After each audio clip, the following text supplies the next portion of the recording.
mapakinggan, kundi higit sa lahat, ito po ay aming maisabuhay na siyang nagiging dahilan kung bakit at papaano ka namin mapapapurihan sa pamamagitan ng buhay na pinagkatiwala niyo po sa amin. Help us, Father, to become a servant and not just the recipient. Lord, hindi kami ang sentro ng gagawin po namin ngayon, kundi ikaw ang dapat namin mabigyan ng kapurihan sa lahat ng aspeto ng aming buhay. Salamat po, Ama. Ito po aming dalangin sa pangalan ni Jesus. Amen at amen. Marin po tayong maupo. The total trust in God. The total trust in God.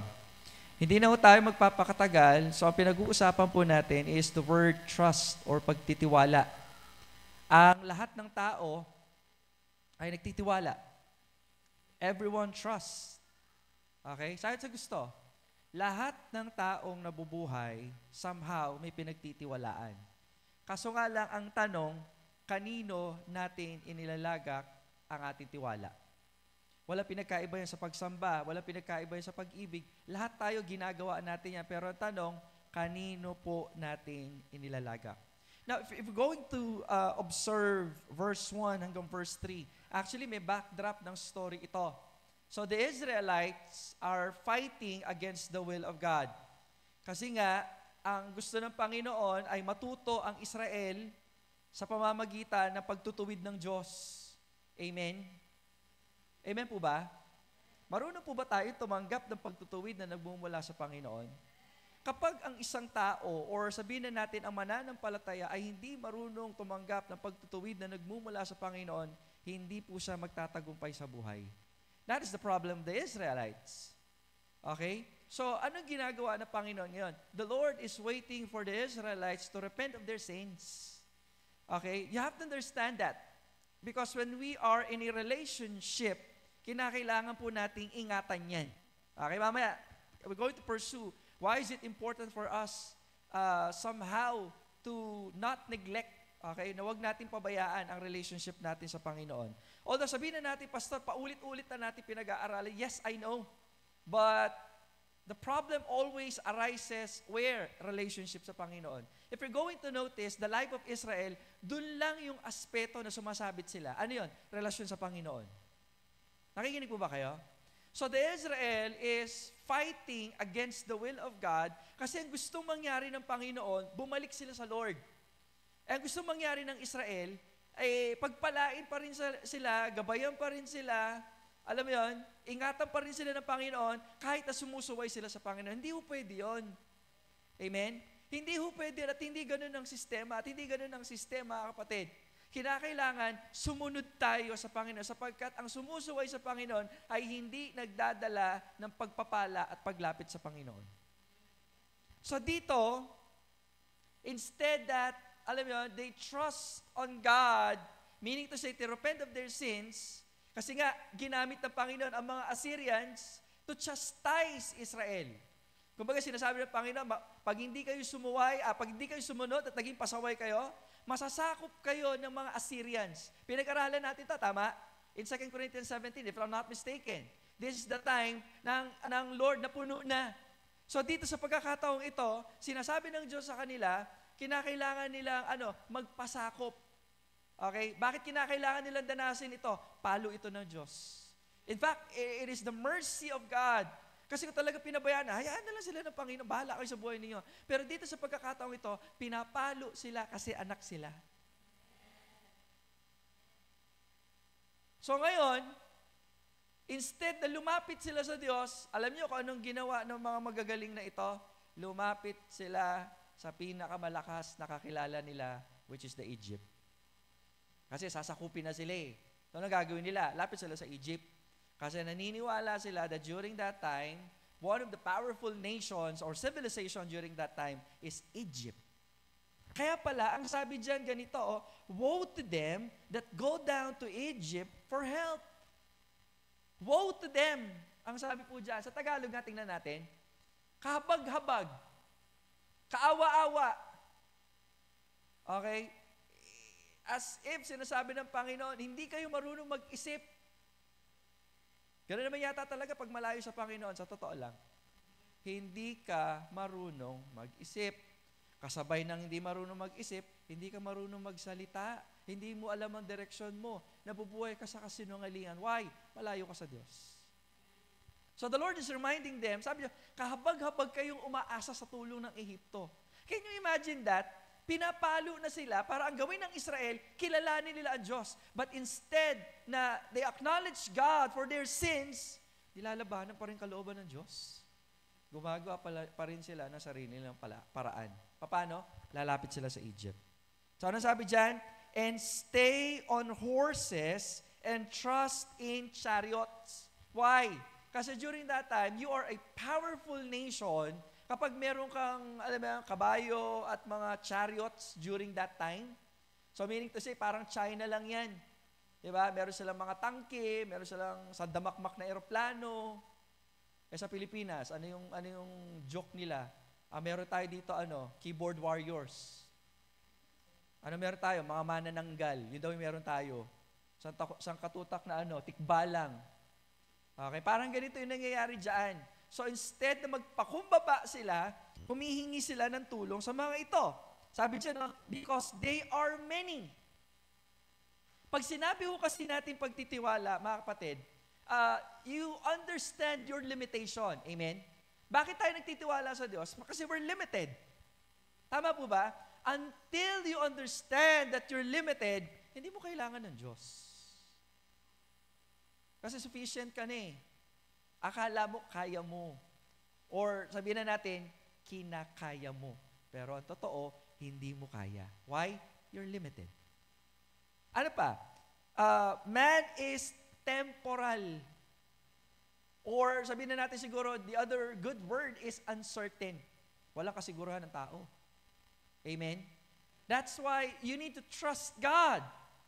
Kasi lahat ng bagay, panandalian lang eh. We cannot predict it. Tama? All things are uncertain. Hindi, wala tayo pwede mapagmalaki sa Diyos. Hindi pwedeng sabihin, bata ka. Hindi pwedeng sabihin, may talino ka.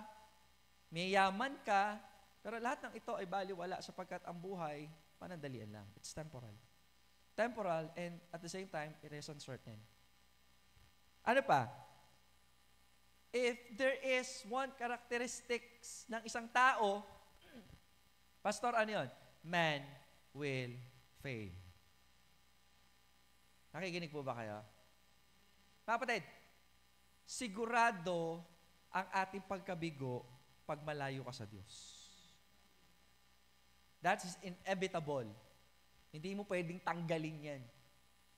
Okay? Kahit saang aspeto mo patignan, pag wala ang Diyos, talo ka.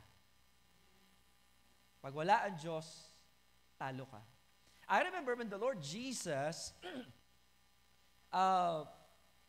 raised from the dead, nabuhay siya maguli, and then yung mga disciples, backslide. Okay? That instead that they will become a fishers of men, bumalik sila sa pagiging fisherman. Tama? So, ano nangyari? Dahil malayo sila sa Panginoon, ano nangyayari po dito? Bumabalik ka sa dati. Dahil malayo ka sa Panginoon, nangisda sila, may nakuha ba sila? Wala, di ba? Take note, they have the best time.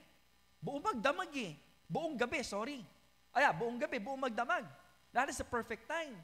They have the perfect technique. Bakit? Nasa laot sila eh. Tama?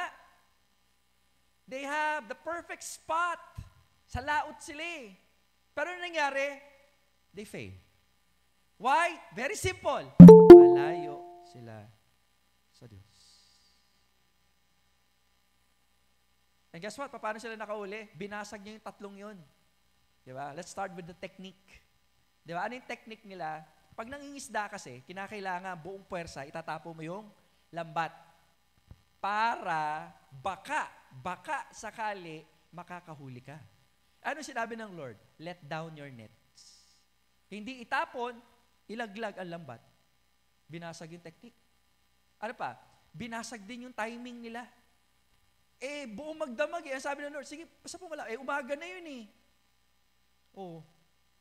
Pag umaga, tulog yung mga isda. In short, wala kang mahuli. The best time na makakuha ng isda, according sa mga fishermen during that time, gabi at buong magdamag. Ewan ko siguro nocturnal sila, pero during that time, wala ka mahuli ng umaga. Pero sabi ng Lord, sige, punta kayo dun. Ano pa? Binasag yung spot. Kasi itong mga mangisda, kinakailangan lang pumalaot. Ang sabi lang ng Lord, sige, punta lang kayo doon sa malalim. Alam niyo bakit? Kasi kapag malayo ka sa Diyos, talo ka. Pag malapit ka sa Diyos, panalo ka. Hindi mo kayang intindihin yun sapagkat hindi mo trabaho ang intindihin ang gagawin ng Panginoon. Ang trabaho mo, magtiwala sa Panginoon. Yun lang yung trabaho mo. Kasi matatalino itong fisherman eh. They have all the technique, they have all the perfect spot, they have the perfect time to get more fish. Pero dahil malayo sa Lord, ngek. O sa language ng mga 10 years ago, nga. Ala sila nahuli. But the moment they acknowledge Jesus, that is Jesus. Kasi nagtanong si Lord eh. Imagine mo si Lord pa ang lumapit para anak, may mga nahuli ba kayo? Wala eh. Ay, sige. Cast it on the right side. Ano, mga ganung scenario pa no? Paano kilalaman ng isda wala sa left side, nasa right side? Ano, nag-meeting sila? Balik tayo. Talo ka kapag malayo ka sa Diyos. Panalo ka pag sumusunod ka sa Diyos. So the Israelites, mga kapatid, mga minamahal, talo sila. So ibig sabihin, yung kakayanan ng inaasahan nila, kasi wala na sila eh, tinanggal ng Diyos eh. So ano gagawin nila? Kinakailangan nilang magpatuloy. Kinakailangan nilang magtiwala. Ang problema, nilagay nila ang pagtitiwala nila sa maling pagtitiwalaan. Nakikinig po ba kayo? Dapat nagtiwala sila sa Diyos. In fact, nabanggit dito yun eh. Kasi ang sabi dyan, but they look not unto the Holy One of Israel. Sila tumingin doon. And ano sabi dyan? Neither seek the Lord. Okay? Neither seek the Lord. Hindi nila hinanap. Now, ano yung bagay pwede nating matutunan dyan? Tatlo ang gusto kong iwan sa inyo. Okay? Tatlong bagay ang nais ko pong iwan sa inyo. When we talk about trust, o pag sinabi nating pagtitiwala, kinakailangan niyo pong tandaan, kapag magtitiwala tayo sa Diyos, we need to acknowledge God's ability and availability. Pag magtitiwala ka, dapat alam mo yung kakayanan na pinagtitiwalaan mo at kung available ba siya. Now, kung tatanungin natin ang availability ni God, lagi siyang available. Siya yung lumikha ng oras eh. God is available anytime. Ano gagawin natin? Ikaw lalapit sa Diyos. And the other thing na kinakailangan mo maintindihan before you come to God is you must acknowledge what God can do. Yun yung taong nagtitiwala. Amen? Pag sinabi natin pagtitiwala, kapag di mo kilala yung tao, di ka magtitiwala, di ka sasama, di mo kilala eh. Tama? Pangalawa, hindi ka magtitiwala sa tao pag hindi mo alam yung kakayanan. Lagi kong binibigay itong illustration na to to understand what ability means. Diba? Kung merong, halimbawa, pulubing lalapit sa'yo, sasabihin, nahihirapan ka sa buhay, opo, marami ka utang, opo, o sige, susuportahan kita. Ano gagawin? Pagtatawanan mo siya, bakit? Hindi niya kaya. As far as we know, yun yung alam po natin. Amen? Mga kapatid, that is why we need to trust God because God is able. God is able. I remember when Elijah, commissioned by God, binigyan siya ng isang task. Naalala niyo yun?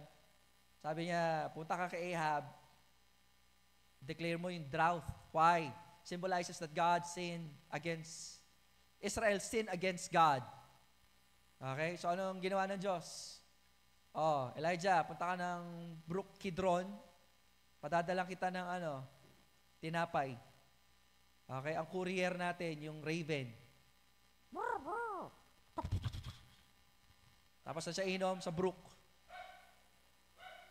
Kung ability pag-uusapan, Parang imposible magdi-deliver yung raven, tama? Yung crow, sabihin na natin. Basta, it's a dirty bird and tuso itong mga ibon na to kasi talagang, alam yan, madungis. Pero dahil inutusan ng Panginoon, walang imposible kasi kay Lord eh.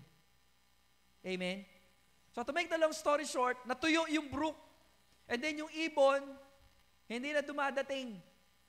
For whatever reason, I don't know. Pero simple lang gusto iparating ng Panginoon eh. Wala kang gagawin kundi magtiwala sa Panginoon. When God says go, you go. When God says no, don't go. Simple lang naman ng Panginoon eh. So ngayon, sabi ng Lord, sige, punta ka sa bayan. Papakainin kita. Sino ginamit ng Lord? Balo. Ang balo is equivalent, hindi lang basta poor, extremely poor. Pero ginamit ng Lord. Kasi ganito, kapag tayo ay sumusunod sa Panginoon, hindi kailangan ng Diyos na maintindihan mo. Kasi hindi mo trabaho ang intindihin. Dahil hindi mo maiintindihan. Ang trabaho mo, magtiwala sa Diyos. May mga desisyon tayo sa buhay na minsan hindi natin sinusunod kasi laban yan sa sarili nating kaisipan. Mahirap magbigay kasi, Pastor, wala ako eh. Pastor, hindi ko kayang ibigay yung talent ko kasi wala. Laging ganun. If God puts you in a situation that God is asking for your availability and your ability in that sense, wala gagawin ko di sumunod. I remember Moses, nung tinawag siya ng Lord, speaker, ako? Di pwede, Lord. Nautal ako, marami harap tao. Ano sabi ng Lord? Sino bang nagbigay ng bibig?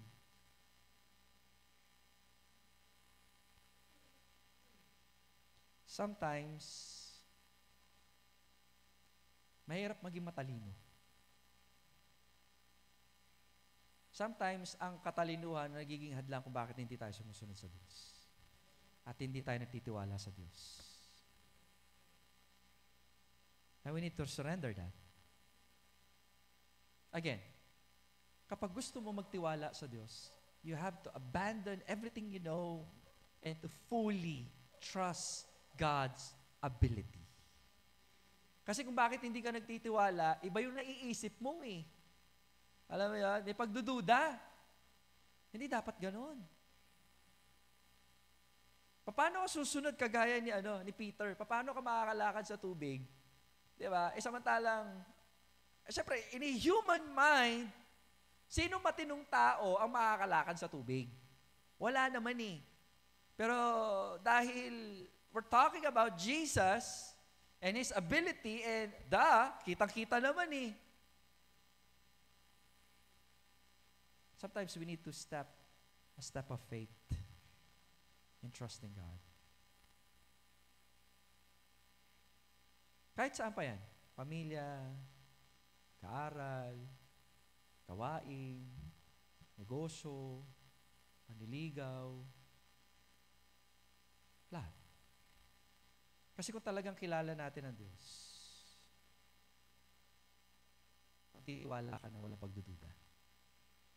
Bakit ka hindi nagtitiwala? It boils down to your understanding who God is. Or mas maganda, in this case, what God can do.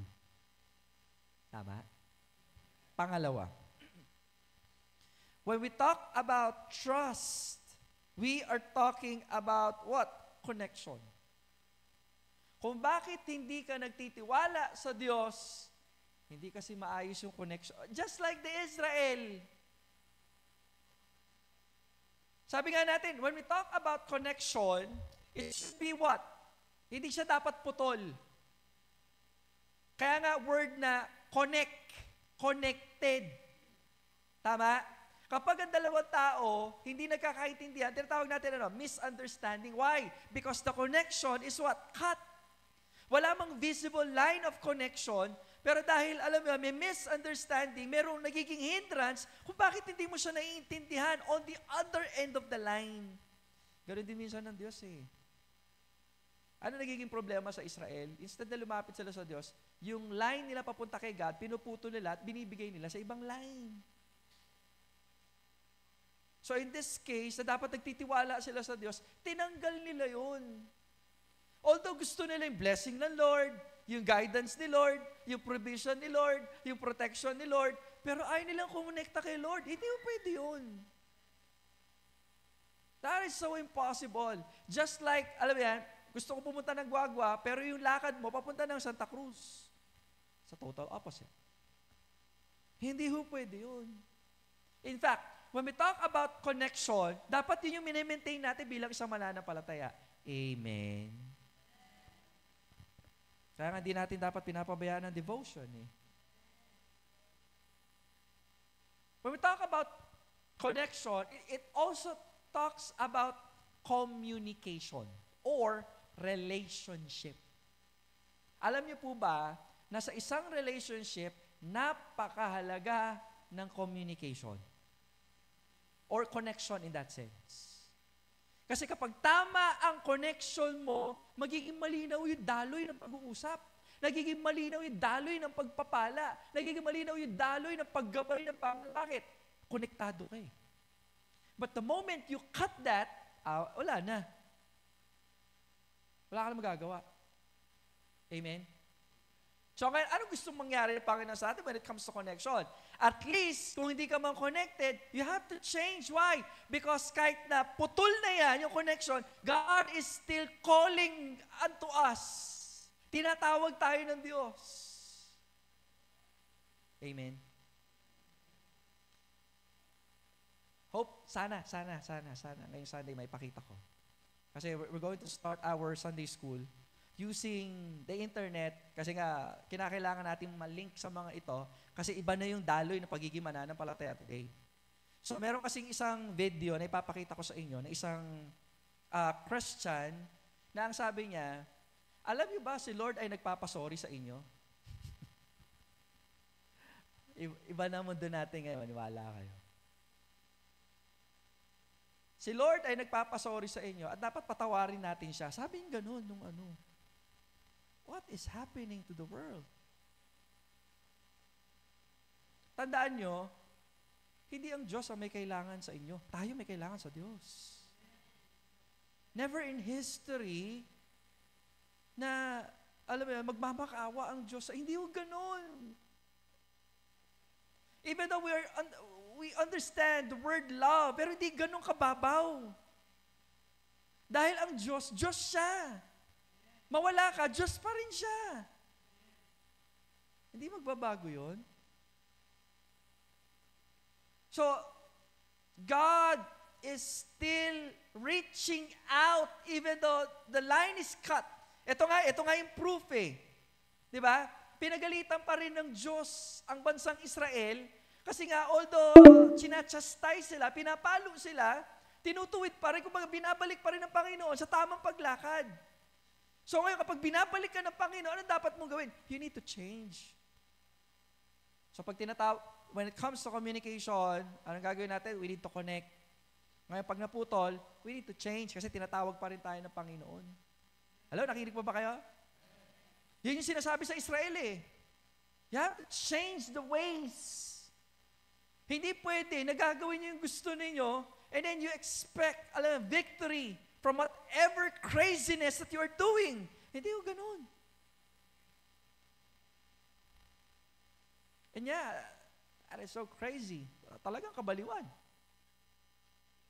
So, communication, it needs connection, it needs change. And pangatlo, syempre, kailangan din natin ng chase, habulin natin ng Diyos. So, nakilala mo ngayon, pagkakamali mo, ang Diyos kasi gumawa ng move eh.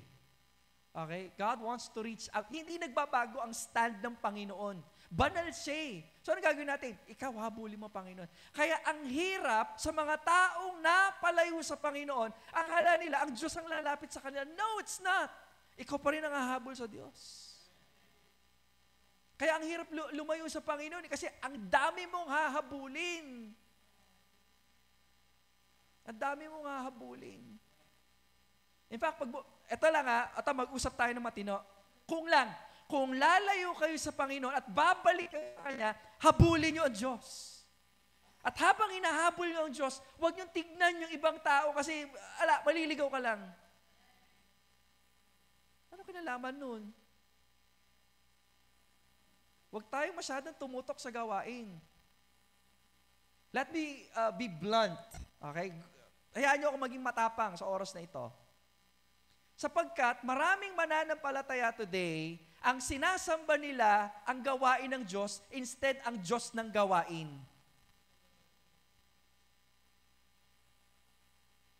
Maraming mananampalataya, sa panahon po natin ngayon, ang sinasamba nila ang gawain ng Diyos, instead ang Diyos ng gawain. Sana malinaw sa inyo yun. Para bang malaking kawala pag nawala sila sa ganitong gawain. Pero pagkatapos ng gawain, kung ano ng kalokohan na pinagagagawa. Naiintindihan ninyo? Bilang tao, okay, sige, masaya kami, nandito ka, we're taking part of the ministry and everything. But the question is, natutuwa ba ang Panginoon sa ginagawa natin?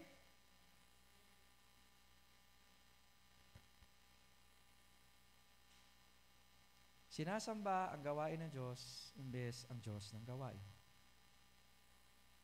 Kasi kapag ginawa niyan, yeah, you're doing the ministry of God, but still you are disconnected to God. And you can do nothing. Nasa gawain ka ng Panginoon, pero hindi ka masaya. Pero ginagawa mo yung gawain ng Panginoon. Pero hindi ka masaya. Pwede ba yun? Pwede. Kasi iba yung tutok mo eh. Sana nagiging malinaw ho sa inyo kasi nga, eto na yung panahon na yun. Eto na yan. So we need to understand that connection is important to God.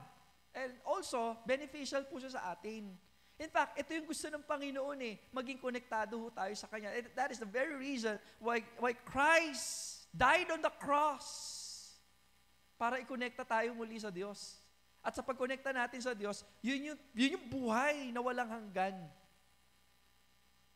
Pastor, ang ibig kong sabihin, habang nandito tayo, God gave us the meaning of life na nagpapatuloy hindi lamang dito sa lupa hanggang makita na natin ang Panginoon face to face.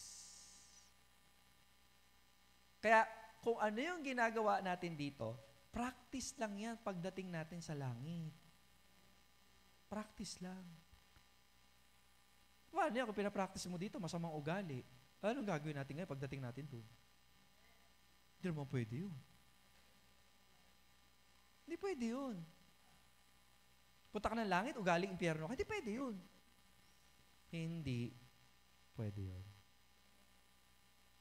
So when we trust God, again, we're talking about God's ability, God's availability, God's character. Second, when we talk about trust, we need to understand the word connection. And number 3, we need to understand His ways. When we talk about trust, we need to understand His ways. Pamamaraan ng Diyos.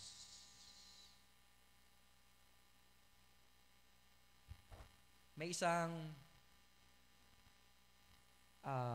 tightrope walker. Alam ko, narinig niyo ito illustration, but let me tell you the story. So, yung tightrope walker na ito, naglagay siya ng tali sa isang bundok, patungo sa isang bundok.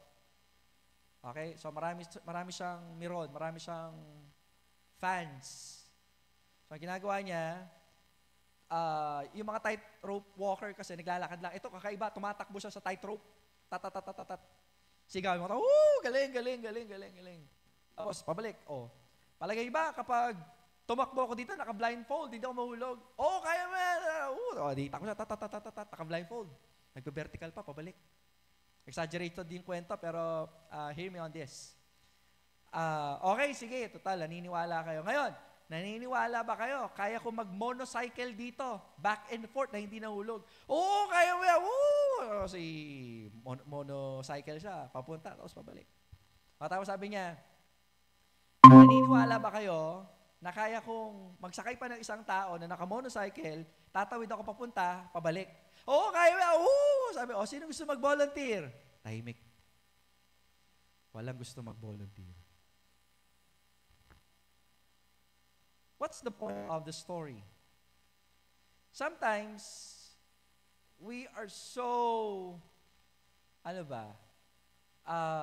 bombarded with God's Word.